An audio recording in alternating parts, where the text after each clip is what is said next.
All right, we're back. My name is Jesse, and today we're working on this electric scooter. This is a Facebook Marketplace find. I bought it for 10 bucks. It was originally just a little project to see if I can fix it up for cheap for my nieces and nephews when they came over. And it's now become a little hobby. So I'm just gonna walk through kind of how I got this e-bike to start working, like how I diagnosed it, and, you know, the parts, pieces. But if you guys are interested in like a more in-depth detail on like certain parts or certain installation, let me know. I'll see if I can make a dedicated video for that. But let's walk through our setup here. This is a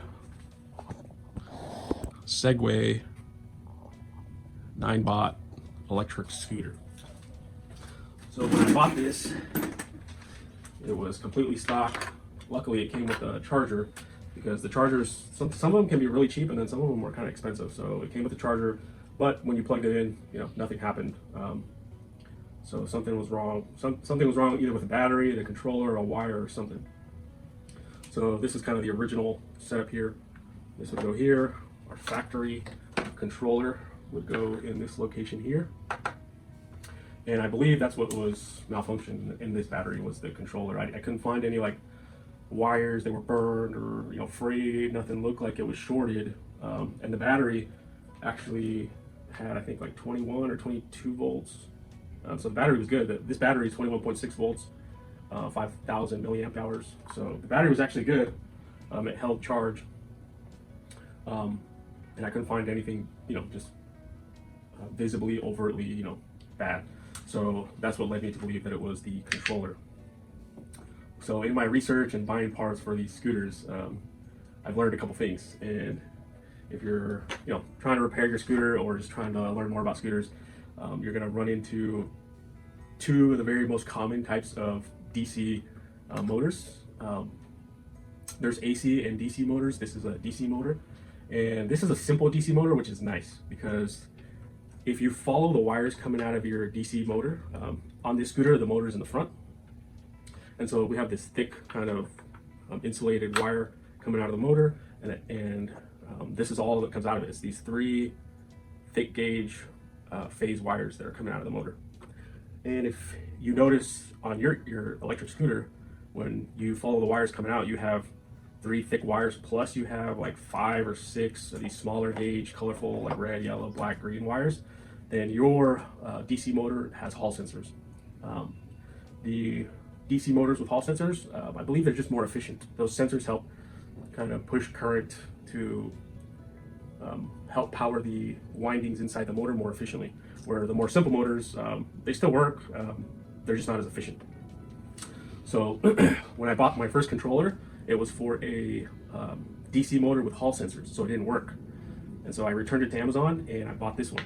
This is actually a pretty cool one because it's a 3-mode brushless controller.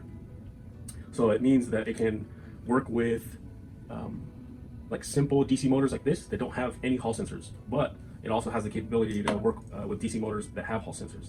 And if this DC motor had Hall sensors, this would work. You would just hook up your Hall sensors to the appropriate wires on the DC controller, so the Hall sensors matched up. And then the other kind of cool thing about this controller is it's like has a bunch of different voltages. Like it works at 24 volts, which is what this battery is here. It's actually 21 volts, but it still works. The other ones it works is 36, 48, 52, 60 volts, and those are like super common for electric scooters and e-bikes. And so if I wanted to later on, once this battery dies, what I'm actually going to do is I'm going to hook up 2 of my 18-volt Milwaukee batteries, and it will bring the voltage up to 36. It should give it a little bit more kind of power, a little bit more speed. And I still think these gauge wires could handle the current. I'd have to like put an amp clamp to see how much current is going in there. But I still think we're pretty safe. You could put a monster battery in here, like, you know, 48-volt huge battery, but you're going to send a ton of current down these wires. You're just going to fry the wires, probably fry the little motor. But if you keep it close to whatever the specs are here, you can probably go a little bit higher and still, you know, be pretty safe, get a little bit more speed, a little bit more power. But our current battery works with this controller, so I'm just going to use that battery. Let's see. That's kind of everything that I wanted to talk about the controller. But once I got rid of the old stock controller, that meant that the thumb throttle wasn't going to communicate anymore. So I had to buy an aftermarket thumb throttle, which is this one. I think it was like $8 on Amazon. And these are kind of just universal. It's just 3 wires. And currently, I just have it for testing. You know, I just hooked up these 3 wires to the 3 wires on the controller for the throttle. So this controller from Changzhou, actually pretty sweet, to be honest. It has a fairly decent wiring diagram, like 8 pages worth of wiring diagrams. The other controller that I bought from Amazon had one like 4-inch piece of paper, one-sided, of instructions. This one actually has a ton of instructions. It was actually pretty helpful. So it tells you on there what a lot of these wires mean. Like for instance, and these are even labeled. These are even nicer. Like this says intelligent recognition.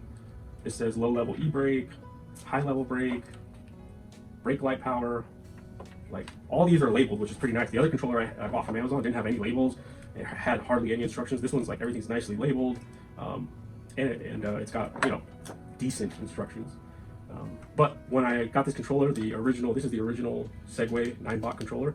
It has like a power button integrated, and it wasn't gonna work to this controller. I tried it, it wouldn't work, so I had to get the aftermarket one. And just for temporary, I just connected it with Wagos for testing. But it actually works with the universal thumb throttle. And all I did is, it's one screw here. I think it's like an Allen key. You take it off, and you take the grips off the handlebars, and it just slides right out. There is some wires here that I snipped off. And so the reason why I did it is because up here, I don't know if we can see it. So here is our Amazon thumb throttle right here. And the factory one was in this location. So I just snipped the wire here and I taped up the new thumb throttle wire here. And so I was able to fish the new wire as I pulled the old one out. So I hooked up my new thumb throttle here, and then the wire, I just taped it here, and I came down here to this location here, and I just started pulling the old wire, and as I was pulling the old wire, the new wire from the new thumb throttle was coming down perfectly. So you just gotta help fish it through. You probably could fish it down there by yourself, but with the wire right there, I just figured I'd use it, make it a lot easier and quicker. So I fished the wire through there, hooked it up with these Wagos, and I just hooked up our battery, which is this guy right here. I'm gonna hook it up right now. I think it should work. So this battery originally had XT30 connector, like this, right here. But it was like really corroded, and I tried putting a new XT30 connector on here and putting it onto the controller, but that wasn't the problem. I think the controller was just smoked. It was no good. And so I don't really like these small XT30s. The XT60s are actually nice, easier to work with. It's easier to pull them out, put them in. So I bought some XT30 and XT60 connectors on Amazon. These were like super cheap. For like $6 or $7, you can get like a pack of like 8 of them. So I snipped off the factory XT30 connector. Just temporarily, I'm using Wagos to kind of make it work. But originally, when it's all buttoned up, I'm gonna remove the Wagos, solder everything. But for just simplicity and testing, I'm just doing Wagos. I'm just doing I'm doing the Wagos to make connections. So we're gonna hook this up here. And so at this point, everything works. I can go up here to the throttle.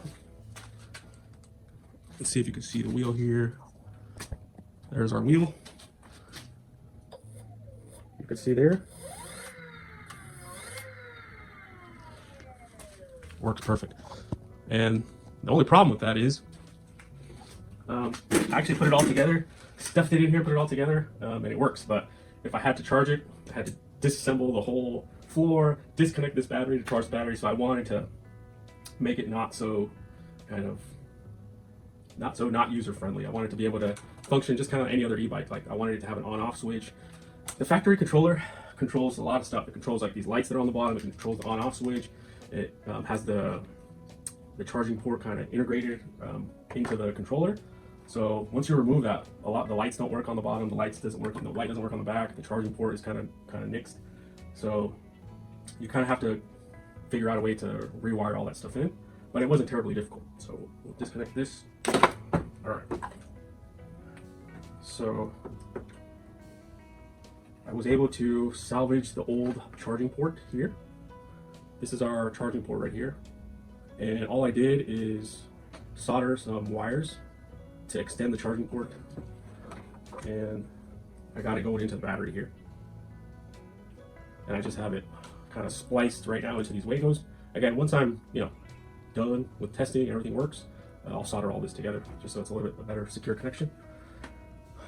And so once I had this hooked up in this configuration, I can now use the charging port, and I had the charger, the original charger, and so it actually works. I plug in the charger here, and it plugs into the battery, and it starts charging the battery. So I was able to figure out our charging situation where I didn't have to disassemble everything and hook up the charger via an XT60, because that's originally what I had to do. The original charger, I cut it, I spliced in an XT60 connector. I can actually show you. So this is the charger that came with this scooter, and all I did is I cut it, I spliced it so I could use an XT60, and then I could also just use this if I wanted to. Once I bolt it all together, I'll resolder this back, and I'll remove the XT60. So the only other thing that, so once I got the charging figured out, the only other problem is there's no on-off switch. Once the battery's hooked on there, it just stays on, and the controller actually, even if you're not using it, it uses a little bit of amperage, and so you'll just discharge the battery, which I don't want to do that, and I don't want to disassemble the whole thing just to unplug the battery and turn the controller off. So I got this little switch here off Amazon. In this location, it used to be just like a little light that was like right here, and it just had the Segway symbol. But I just drilled it out with a 3/4 inch step bit, and then I put this on-off switch here. And our controller actually has an electric switch right here. It says electric door lock, but it's actually an electric switch. So if these two, this is a jumper cable. If this jumper cable is hooked on here, it sends current to a little switch or relay inside the controller, and it turns it on. And as soon as you disconnect it, the little switch in there turns off, and the controller stops everything and turns off. And so you're not draining the battery anymore.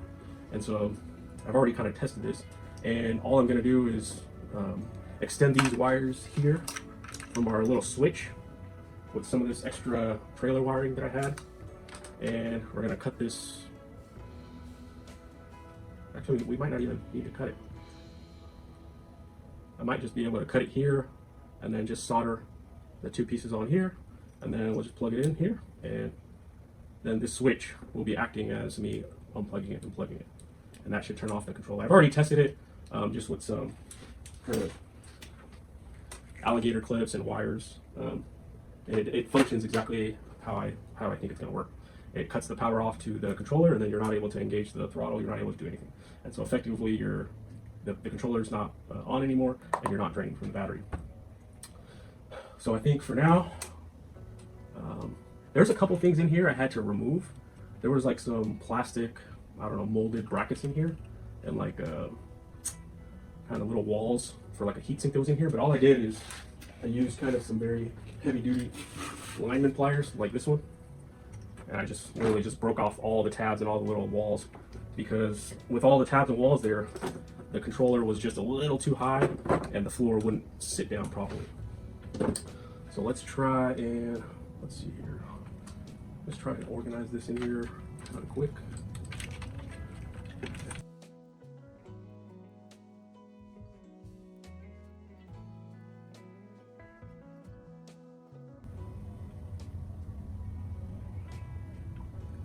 Oh man, I might not even need to solder it. I might just be able to do a quick test here.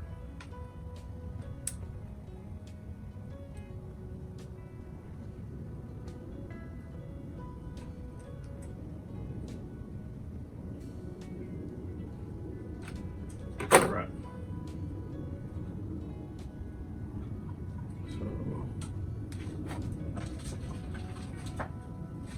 Still have some extra Legos here, so let's put them to use. So we'll stick with our red to red. I think that's how I kind of tested this already. The red to red and the black to black lined up with the on-off buttons. Or the black to orange, sorry. The black goes to orange. Okay, so we'll plug in our battery again.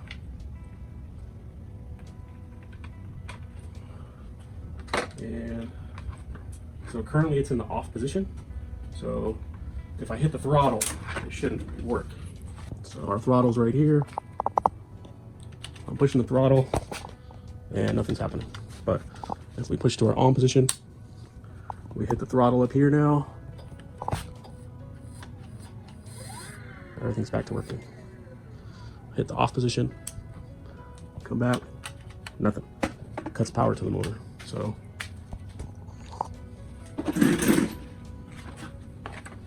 it works. So for now, let's just kind of jam everything in here.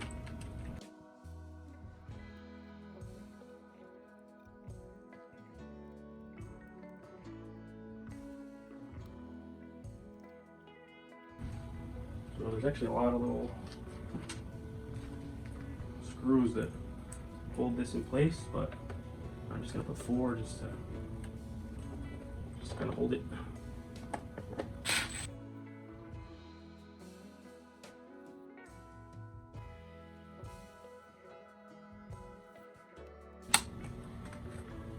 All right. Let's turn this thing on.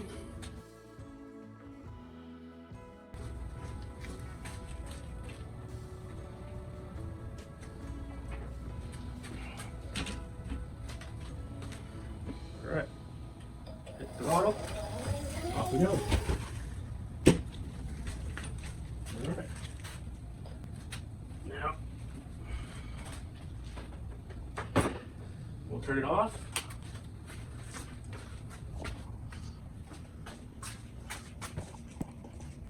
And kind of the important piece here is I don't want to have to take all that stuff off just to charge it. So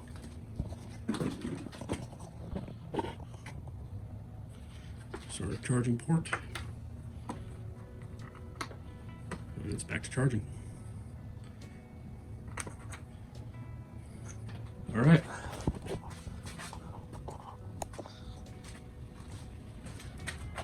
Let's gonna wrap this video up. Any questions, just feel free to put them in the comments. I think I'll do another video when I remove all the Wagos. I make all the final kind of soldering connections, and then I'll clean it up and kind of do like a final assembly and just write it. I think later on, once that battery dies, I am gonna use those Milwaukee adapters and see how much more speed we can get out of this controller. But for now it works, has my on off button, charger works. So we're just gonna ride it until the battery's no good. All right, gonna wrap this one up. I'll catch you guys on the next one. Okay, for those of you guys interested in the exact parts that I use, I will leave links to all the parts that I use, everything I got off Amazon, so I'll leave links in the description. I think the controller was like 25 bucks. I think I bought some alligator clips just for testing. They were like 5 bucks. The thumb throttle was like $7 or $8. And then just like some simple connectors here and there that I needed. They were another 5 or 6 bucks. So I think all in, I'm probably into this about $40 in parts, pieces. And the scooter cost me $10. So $50, I was pretty much able to get it up and running. And if you use the links, they actually helped the channel out quite a bit. I got my first kind of credit from Amazon for some videos I did with my truck and trailer. I linked some parts and pieces that I was using and people were buying it, and Amazon credited me $24, and the $24 I actually used it to buy this controller. So it actually does kind of help the channel out. I'm able to buy other parts, pieces, kind of do other projects. So to those of you guys who use the links, I appreciate it. It actually does help me make more videos. I will leave the links in the description, and I will catch you guys later.